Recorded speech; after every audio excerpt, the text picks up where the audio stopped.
Saya akan mulainya di dalam nama Bapa dan Anak dan Roh Kudus, Allah yang Esa. Amin. Ya. Siapakah Yesus? Ya. Kata Yesus kepada mereka, aku berkata kepadamu, sesungguhnya sebelum Abraham jadi, aku telah ada. Ya. Jadi Yesus mengklaim bahwa sebelum Abraham, Yesus nih hidup nggak sejaman dengan Abraham, bahkan dia jauh ribuan tahun dari Abraham. Dia katakan bahwa aku telah ada. Berarti dia sudah eksis sebelum Abraham ada. Dengan demikian dia mengatakan bahwa dia sudah ada sejak kekal. Ya. Oleh sebab itu ya Bapa, permuliakanlah aku padamu sendiri dengan kemuliaan yang kumiliki di hadiratmu sebelum dunia ada, sebelum ciptaan ada. Yesus sudah eksis di hadirat Bapa. Sebagai apa? Nah, nanti kita lihat ya. Dia ada di dalam Bapa. Aku keluar dan datang dari Allah. Ya. Ibrani 1 ayat 1-2 dikatakan bahwa Yesus itu adalah anaknya. Oleh dia Allah telah menjadikan alam semesta. Ya.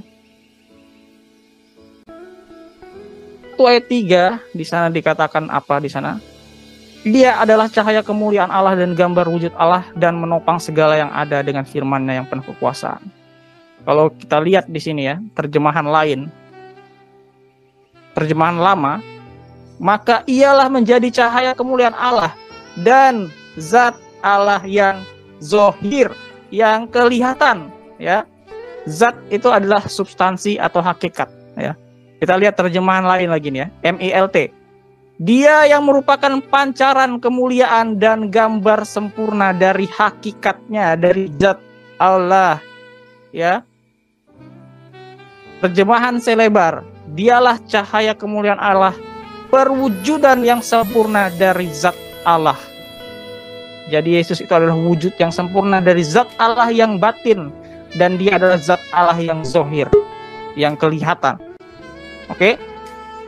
Ibrani 1 ayat 5 ya, mengutip dari Mazmur 2 ayat 7.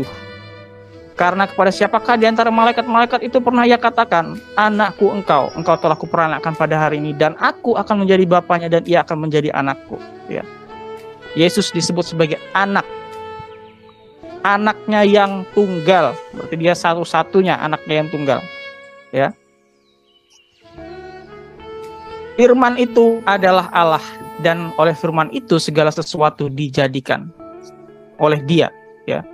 Artinya kalau anak tadi dikatakan di Ibrani tadi, ya, oleh dia Allah telah menjadikan alam semesta.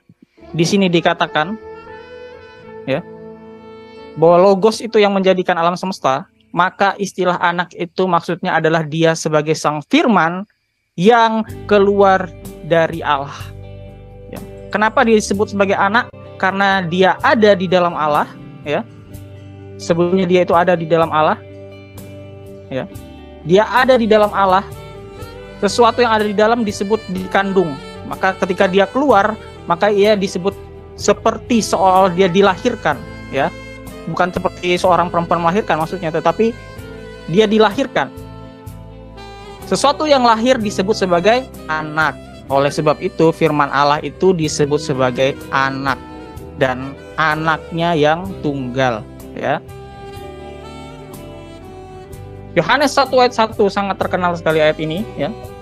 Pada mulanya adalah firman, firman itu bersama-sama dengan Allah, dan firman itu adalah Allah.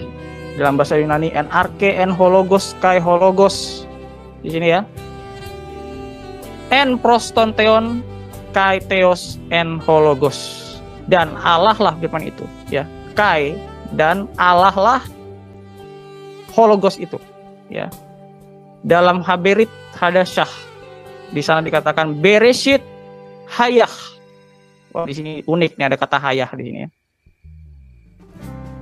Hayah hadafar, ya. Bahasa Ibrani dari kata firman adalah dafar, ya. Bahasa Arabnya, ya, adalah kalimah, ya.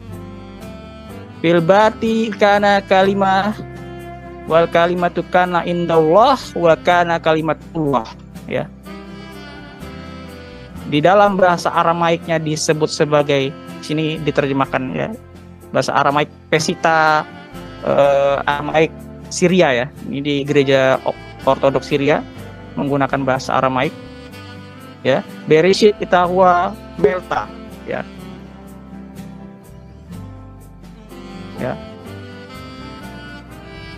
Oke. إنجيل المسيح حسب البشير يوحنا الأصحاح الأول. في البدء كان الكلمة والكلمة كان عند الله وكان الكلمة الله. Oke. Ya. Yohanes tadi bermaksud dia menuliskan kata-katanya pada mulanya itu dia ingin menyamakan tulisannya dengan kitab Kejadian ya. Pada mulanya Allah ya. Di situ dikatakan Bereshit bara Elohim et hasamayim ve'et haaretz ya. Di dalam Septuagintanya en arke epoisen hoteos ton oranon kai ten gen ya. Oke, kita lanjut ya. Yohanes 1 ayat 18 dikatakan tidak seorang pun pernah melihat Allah. Berarti Allah itu tidak pernah kelihatan, tetapi anak tunggal Allah yaitu firman Allah itu yang ada di pangkuan Bapa, dialah yang menyatakannya, yang membuat Allah itu nyata ya. Firman itu telah menjadi manusia dan diam, dia bersekinah, di dalam bahasa Ibrani dia bersekinah di antara kita sebagai anak tunggal Bapa yang penuh kasih karunia dan kebenaran ya. Firman Allah tetap untuk selama-lamanya. Jadi firman Allah itu kodim, dia kekal karena dia tetap untuk selama-lamanya ya.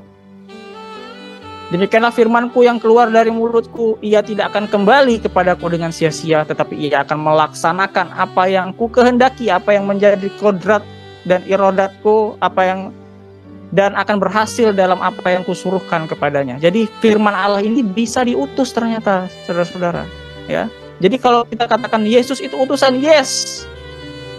Orang Kristen tidak pernah menolak Yesus dikatakan sebagai utusan karena memang firman Allah itu bisa diutus ya sebagai pelaksana dari kodrat Allah ya. Dari kehendak Allah maksudnya. Siapakah Roh Kudus? Nah, ini Roh Kudus.